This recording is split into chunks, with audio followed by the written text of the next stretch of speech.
हाय बच्चों, welcome to my channel. आज की वीडियो में जानेंगे हिंदी जो क्लास 5th की यानी 5वीं क्लास की है, एमपी बोर्ड की है।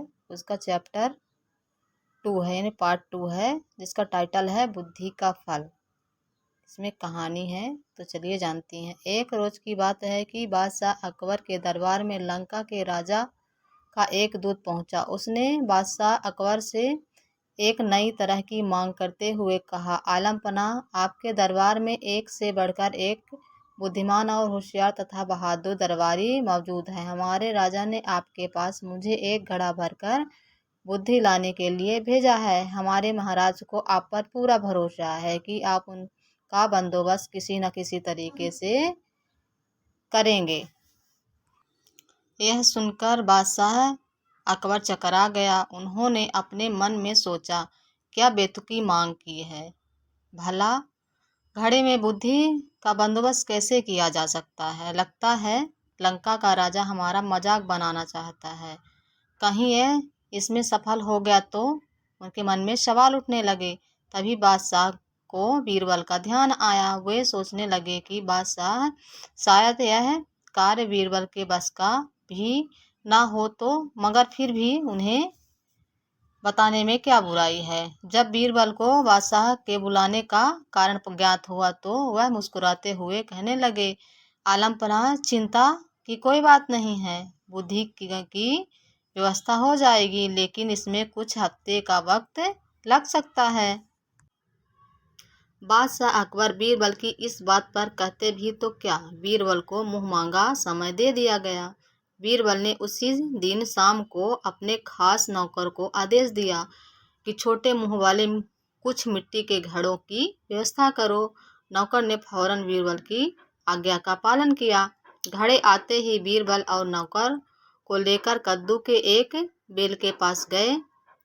उन्होंने नौकर से एक घड़े के लिए, बीरबल ने घड़े को एक कद्दू के फूल पर उल्टा रख दिया। इसके बाद उन्होंने सेवक को आदेश दिया कि बाकी सारे घड़ों को भी इसी तरह कद्दू के फूल पर उल्टा रख दो।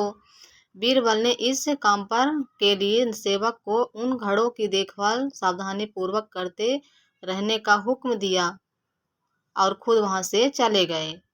बादशाह अकबर ने कुछ दिनों बाद इसके बारे में पूछा तो बीरबल ने तुरंत उत्तर दिया, आलम पनाह, इस कार्य को हो चुके समझो।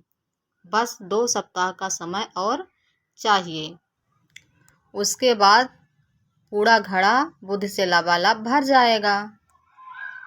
बीरबल ने 15 दिन के बाद घड़े के स्थान पर जाकर देखा कि कद्दू के फल घड़े जितने बड़े हो गए हैं।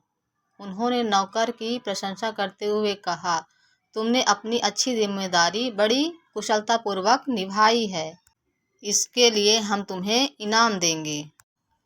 इसके बाद बीरबल ने लंका के दूत को बादशाह अकबर के दरबार में बुलाया और उसे बताया कि बुद्धि का घड़ा लगभग तैयार है। लंका के दूत के आने पर बीरबल ने फौरन ताली बजाई। ताली की आवाज़ सुनते ही बीरबल का सेवक एक बड़ी थाली में घड़ा लिए हुए बड़ी शान से दरबार पर हाजिर हुआ।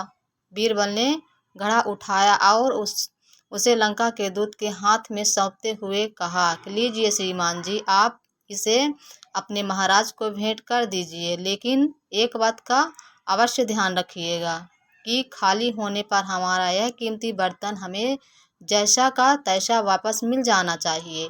इसमें रखी बुद्धि का फल तभी प्रभावशाली साबित होगी जब इस बर्तन को कोई नुकसान ना पहुँचे। पर इस पर दूत ने बीरबल से पूछा, हुजूर, क्या मैं इस बुद्धि के फल को देख सकता हूँ। बीरबल ने कहा, हाँ हाँ जरूर। बीरबल ने अपनी गर्दन हिलाते हुए कहा, और हाँ, अगर आपके महाराजा को कुछ और बुद्धि की आवश्यकता पड़े तो ऐसे 5 घड़े हमारे पास और तैयार रखे हैं।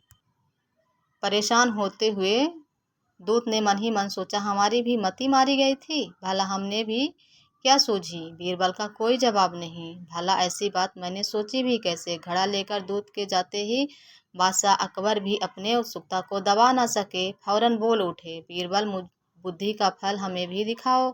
अभी अभी तुम कह रहे थे कि ऐसे 5 घड़े और भी रखे हैं। अभी मंगवा देता हूँ आलमपना, बीरबल बोलते हैं, अभी मंगवा देता हूँ। बीरबल ने उत्तर दिया। बादशाह के कहते ही घड़ा मंगवा दिया गया। जैसे ही उन्होंने घड़े में झांका तो उन्होंने पूरा का पूरा घड़ा कद्दू से भरा पाया। देखते ही बादशाह को हंसी आ गई। वे बीरबल की पीठ ठोकरते हुए कहने लगे, मान गए भाई, तुम्हें भी बुद्धि का क्या शानदार फल पेश किया है। लगता है इसे पाकर लंका के राजा बुद्धिमान होने से तनिक भी देर नहीं लगेगी। Thank for watching.